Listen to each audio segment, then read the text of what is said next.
Tignan nyo 'to mga brad, nadagdagan na naman yung ating tools. Yan nagkaroon tayo ng branded content tagging. Ibig sabihin, pwede tayong mag-tag ng mga produkto sa ating mga video o reels. Pero bago natin gawin yon, kailangan meron tayong marireceive na email o kaya notification galing doon sa mga product na pwede nating itag. Kasi hindi tayo pwede basta-basta mag-tag ng mga product na wala tayong invitation.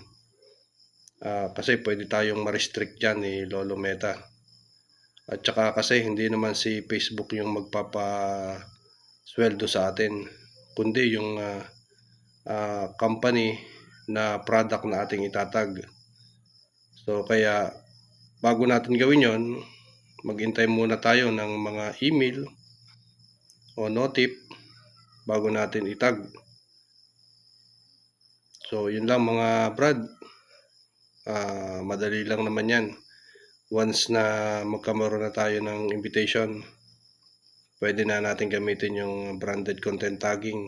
Pwede na tayong mag-earn.